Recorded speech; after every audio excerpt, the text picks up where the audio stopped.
Sin más, vamos a la palabra del Señor en esta tarde, al libro de Mateo, capítulo 17, versículo 24. Mateo 17, 24, hasta el 26, o el 27, perdón.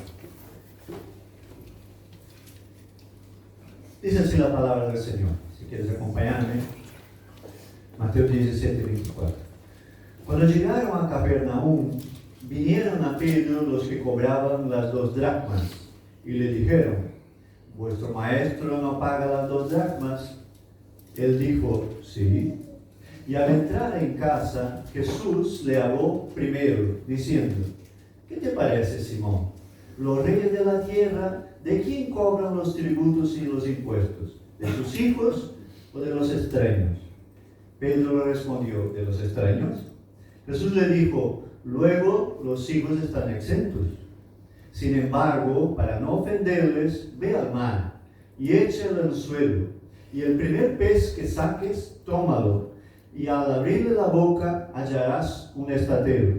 Tómalo y dáselo por mí y por ti. Padre, gracias, Señor, por tu palabra. Una vez más, Señor, oramos, entregando, Señor, nuestras vidas y clamando al Espíritu Santo, ministración, revelación, llenura de tu Espíritu Santo, Señor, y tu palabra, Señor, nos ministra en esta tarde. Háblanos, papá, a cada uno de nosotros, en el nombre precioso de Jesús. Amén.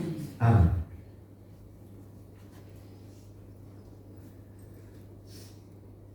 Bueno, ese texto de la palabra del Señor nos va a hablar de que Pedro estaba llegando en casa, seguramente, y entonces los que cobraban las 2 dracmas, que era un impuesto, le pararon y le preguntaron: ¿tu maestro, es decir, Jesús, no paga los impuestos, o este impuesto, en este caso?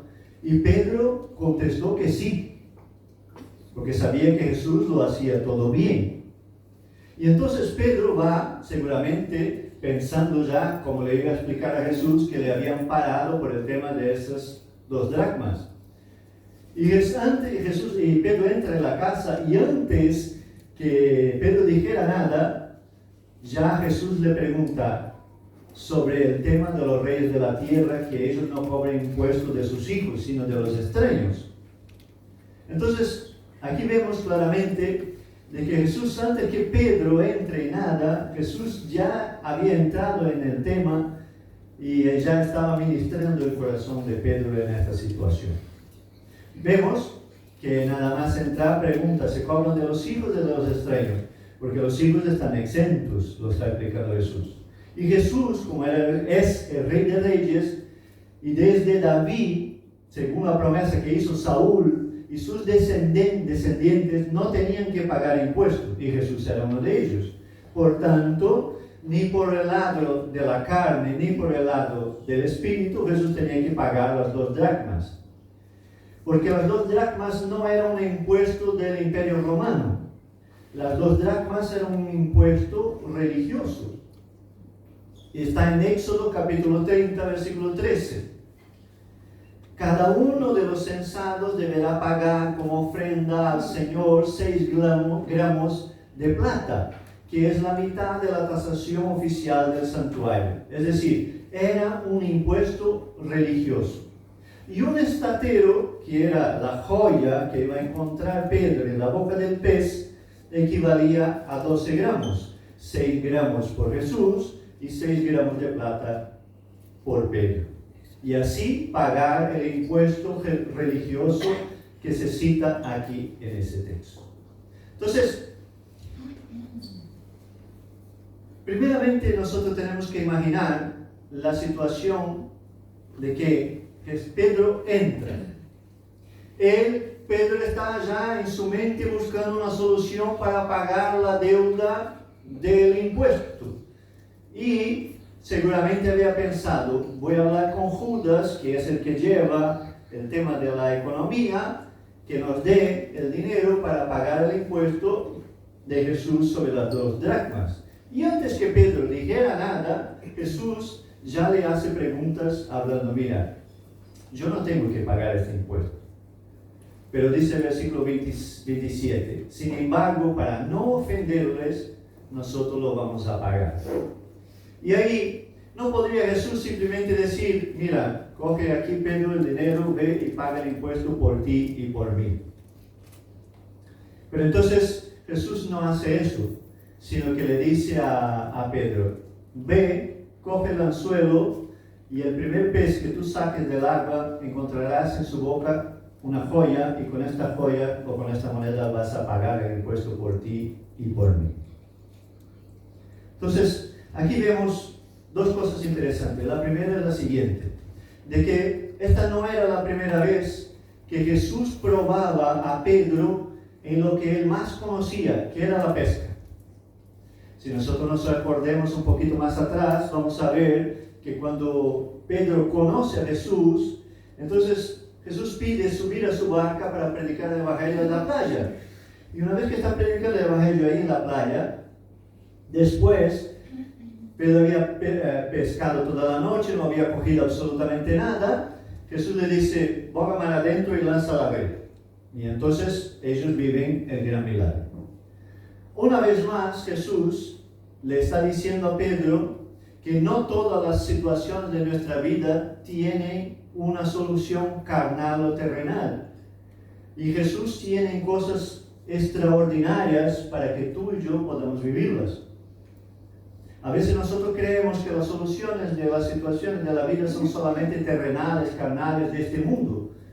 Pero eso que Jesús pidió hacer a Pedro no es algo ni normal ni natural.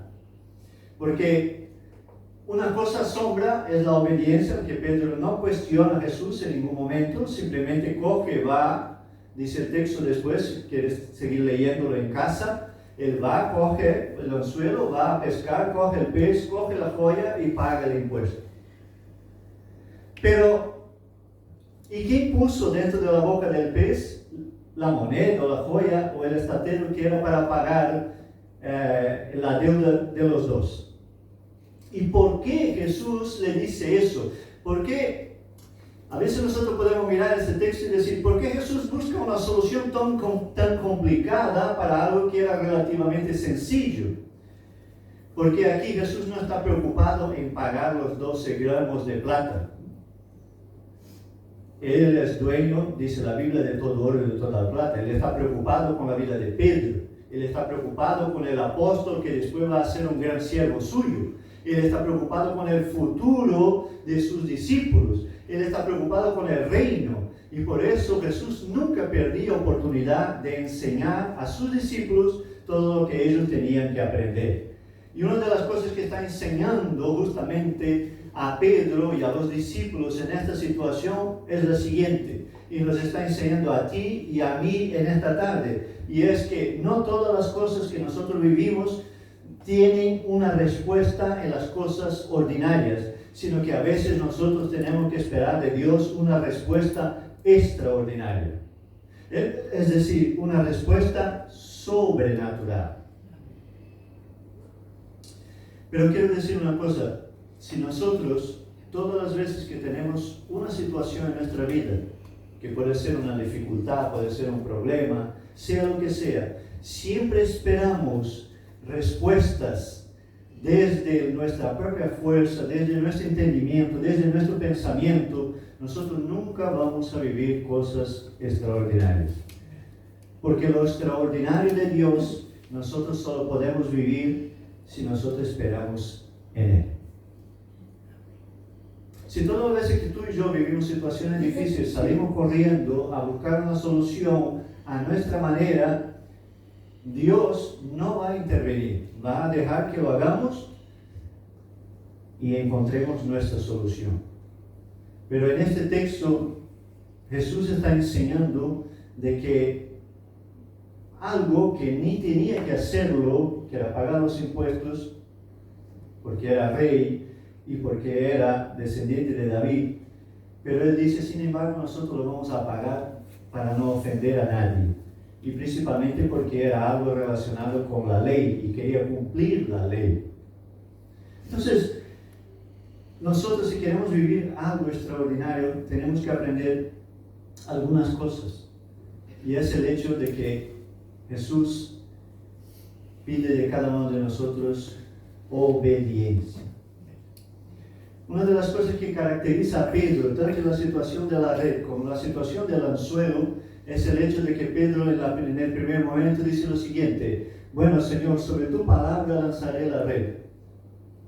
Y después aquí vemos que Pedro no cuestiona la orientación de Jesús, él va y hace exactamente lo que Jesús está diciendo. Y para que tú y yo vivamos cosas extraordinarias, nosotros tenemos que vivir y obedecer a la palabra de Dios.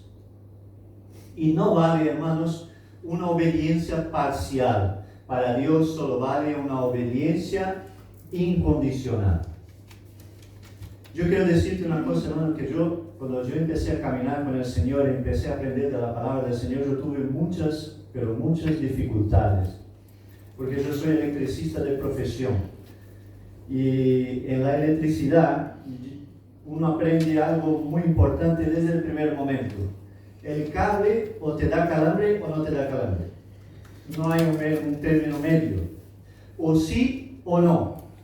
Es decir, las cosas son muy lógicas en este campo, en el campo de mi profesión. Y yo siempre tenido una mente muy lógica para las cosas. Y una mente lógica y que lo razona todo, tiene dificultad en ver lo sobrenatural de Dios, porque siempre está dando vueltas y buscando una solución. Siempre está, a veces incluso nosotros queremos decir, Dios tiene que venir por aquí, hacer eso, ir por allí y salir por allá. Y Dios hace como quiere, donde quiere, de la manera que quiere, en el tiempo que quiere, porque Él es el Señor. Entonces, la obediencia hacia el Señor no puede ser una obediencia parcial. Tiene que ser una obediencia total, completa e incondicional a su palabra.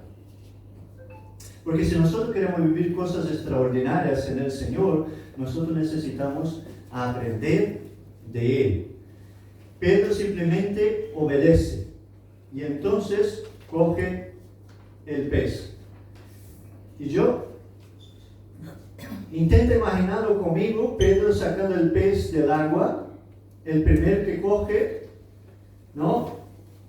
Porque imagínate lo siguiente, desde el momento que Jesús habla con él hasta que él llega a la orilla del mar para pescar, él tiene que pensar qué anzuelo llevo, qué caña llevo, qué carnada llevo, a dónde voy a encontrar el pez que Jesús ha dicho. Y cuando todo eso ya está solucionado, ahora tiene que sacar el pez. La Biblia no dice cuánto tiempo estuvo ahí pescando, porque Jesús dijo lo siguiente: el primer pez que tú cojas, tú vas a encontrar de la boca del pez lo que tú necesitas. Y entonces, yo me imagino la cara de Pedro, ¿no? Su rostro, en el momento que saca del agua el pez, y al abrir la boca, encuentra lo que Jesús había dicho. Y esas son situaciones extraordinarias que marcan la vida del creyente y del Hijo de Dios, de las cuales tú y yo no podemos olvidarnos. A veces, las situaciones difíciles de la vida, lo primero que hace el enemigo es intentar infundir en nosotros miedo, porque el miedo nos hace olvidar de lo extraordinario que Dios haya hecho en nuestras vidas. ¿Cuántas veces nosotros nos olvidamos de todos los milagros que Jesús ya hizo en nuestras vidas? ¿Cuántas veces? Muchas. Y solo estamos enfocados en lo que está delante de nosotros.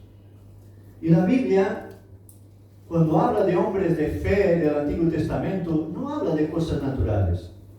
Dice que Moisés abrió el mar, no solamente tocando con el callado, tocó el agua y se abrió el mar. Entonces, Abraham salió de su tierra para ir a un lugar que él ni sabía dónde tenía que ir.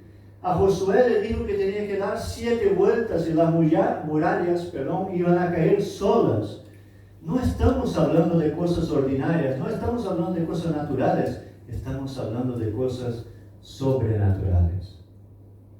Y Dios quiere que tú y yo vivamos cosas extraordinarias y sobrenaturales cada día de nuestras vidas. Y que las esperemos, que las anhelemos, que oremos por ella. Y entonces la Biblia está llena de situaciones en que Dios obra sobrenaturalmente. Y podríamos hablar de nuestra salvación. Y podríamos hablar de quién nosotros éramos y de quién somos en Cristo Jesús hoy. Podríamos hablar, muchas veces hablamos de nuestro pasado, de cómo éramos, y hablamos de quién somos, ¿no? ¿Nunca te ha pasado de que tú has cogido una foto tuya de antes de entregarte al Señor y mira la foto y dice, uy, menudo muchacho se llama, ¿no? Antes de conocer al Señor. No es que ahora esté mejor, pero por lo menos en Cristo estamos mejor. Es decir, yo era una persona muy introvertida, y pensar y estar delante de otras personas hablando como lo hago hoy, ni imaginarlo. Yo era tímido, no, lo siguiente, y tenía muchas dificultades en relacionarme. Hasta hoy no sé cómo Dios trajo a mi vida esta bella mujer que es mi esposa. Y yo creo que ella me conquistó a mí, no yo a ella. Yo cuento una particularidad. Ella preguntó a mi prima, porque mi prima fue el enlace entre yo y ella preguntó a mi prima si yo tenía dientes, porque yo no veía nunca. Pero entonces nosotros ahí aprendemos que viviendo situaciones como esa de transformación, de milagro, de que uno era así y ahora es nueva criatura en Cristo, porque dice en 1 de Juan 2:5 que el mayor milagro o la mayor promesa que tú y yo podemos alcanzar es la salvación. Dios puede hacer cualquier tipo de milagro en nuestra vida, pero el mayor milagro en tu vida y en mi vida es la salvación de nuestras almas. Es la salvación en Cristo Jesús, pero en realidad para vivirla, nosotros tenemos que vivir en obediencia, ¿no? Nosotros tenemos que vivir en obediencia a la palabra. Es decir, ¿vamos a ser perfectos? Pues no. ¿Vamos a hacerlo todo bien? Tampoco. Nunca vamos a fallar. No, vamos a fallar cada día. Pero lo importante, dice la Biblia, es que Dios mira al corazón, la intención del corazón. Y es decir, que nosotros seamos obedientes. Pedro fue obediente a lo que Jesús le dijo y por eso vivió el milagro. Yo creo que tanto después que Pedro vive el Pentecostés, la llenura del Espíritu, y Dios le empieza a usar, y dice la palabra del Señor, que la sombra de Pedro sanaba a la gente. Yo creo que muchas veces Pedro se haya acordado del momento que lanza la red y recoge los peces, o del momento que va a pescar con el anzuelo y coge el pez y dentro de la boca. ¿Por qué? Porque fueron situaciones sobrenaturales que él lo vivió con Jesús, y ahora Jesús ya no está personalmente presente. Y por eso Jesús lo estaba entrenando a ellos, y en este momento específico estaba hablando con Pedro. ¿Significa que Pedro lo hizo todo bien? No, pero nosotros sabemos que hubo un momento que Jesús dijo, hacia atrás Satanás, porque Pedro había prestado su boca al diablo para hablar. Es la misma persona, el mismo hombre. Pero nosotros podemos mirar y ver que Jesús amorosamente estaba preparando a Pedro para ser el gran discípulo que fue después. Por eso, yo no sé qué situación tú puedes estar viviendo hoy, pero sé sí que el mismo Jesús que enseñó a los discípulos en aquel momento te está enseñando a ti y me está enseñando a mí. Y entonces nosotros, si vivimos en obediencia, vamos a vivir lo sobrenatural de Dios. De hecho, creo que tú y yo vivimos lo sobrenatural todos los días. Lo que pasa es que muchas veces lo sobrenatural que hace Dios, tú y yo, no lo vemos con nuestros ojos naturales. Pero no por eso no tenemos que dar gracias al Señor por todo lo que Él hace. Punto número 1. Para vivir lo extraordinario de Dios es necesaria la obediencia. Lo siguiente es que la provisión para la vida del ser humano es diaria. ¿Qué quiere decir con eso, pastor? Quiero decir lo siguiente: que Dios, su provisión para tu vida y para mi vida es cada día y para cada uno de los días. ¿Cuál es el gran problema que nosotros vivimos en nuestros días, en la sociedad de nuestros días? ¿Cuáles son los dos problemas? Uno de los dos peores que hay: ansiedad y depresión. ¿Por qué esos dos son los problemas que vive la gente en los días de hoy? Porque la gente no vive el hoy. La gente está siempre preocupada con el mañana o anclada en el ayer y no disfruta del hoy. Y yo pregunto, ¿quién te garantiza que tú tienes mañana? Ni yo, ni nadie lo puede hacer. Solo Dios sabe si tú y yo tenemos mañana. Por eso vive el hoy. Ahora, eso tampoco significa que, bueno, el pastor dice que yo tengo que vivir el hoy, entonces yo voy a hacer todo lo que me da la gana y aprovecharlo hoy. No, disfruta de lo que Dios te da hoy. Disfruta de la vida que Dios te da hoy. Disfruta de los milagros que Dios está haciendo hoy. Disfruta de su presencia, disfruta de su palabra. Disfruta de la adoración y de la alabanza. Disfruta del milagro de la salvación cada día. Y deja que Dios cuide de tu futuro. Porque tu futuro ya no está en tus manos. Mi futuro ya no está en mis manos. En el día en que yo entregué mi vida en las manos de Cristo y le dije, tú eres mi Señor y mi Salvador, en este día yo perdí el control de mi vida. Y si tú hiciste lo mismo, también perdiste el control de tu vida. Porque en este momento el control pasa a estar en las manos de Cristo. Por eso, si tu vida y mi vida está en las manos del Señor, el futuro no nos pertenece. Pertenece al Señor. ¿Significa, pastor, que yo no puedo soñar, que yo no puedo pensar, que yo no puedo programar, que yo no puedo planear? No, no significa eso. Yo no estoy diciendo eso. Estoy diciendo que tú y yo no debemos de preocuparnos por el futuro. Dice Mateo 6:26, mirad las aves del cielo que no siembran ni ciegan, ni recogen graneros, y vuestro Padre Celestial las alimenta. ¿No valéis vosotros mucho más que ellas?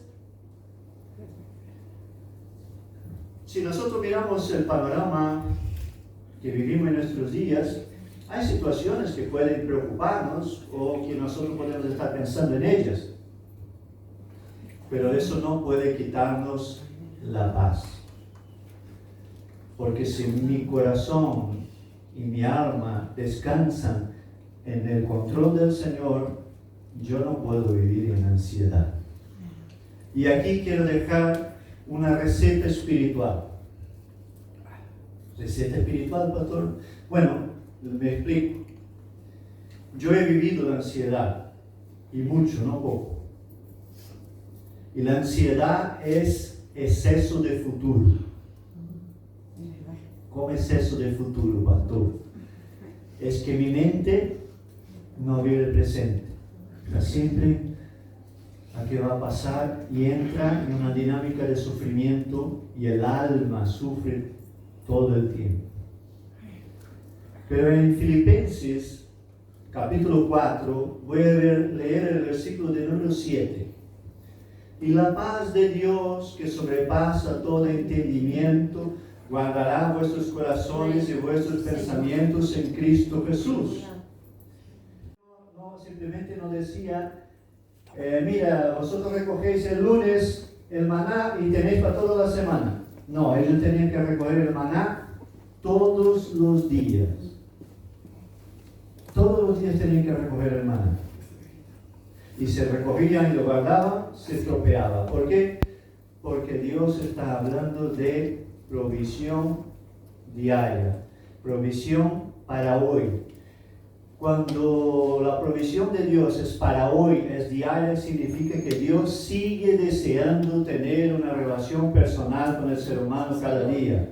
En el jardín del Edén dice la palabra del Señor que Dios iba a hablar con Adán y Eva al final de la tarde todos los días. Y Dios sigue deseando hablar contigo y conmigo cada día. Y eso solo es posible si nosotros leemos la palabra y si oramos y buscamos el rostro del Señor. Porque Jesús siempre es consciente de nuestra situación. A veces nosotros pensamos, bueno, ahora yo lo estoy haciendo más o menos bien, entonces Dios está conmigo. Bueno, ahora yo he metido la pata, estoy haciendo mal, Dios ya no está conmigo. No, no funciona así. Dios siempre está con nosotros y siempre es consciente de las situaciones y nunca pierde el control y siempre tiene la solución. Pero a veces la respuesta no es la que tú esperas ni la que yo espero, sino la respuesta la que Dios tiene para ti y para mí. Entonces, para que eso ocurra, hay que oír la voz del Señor. Muchas veces no es que Dios nos esté hablando. El hecho es de que no escuchamos.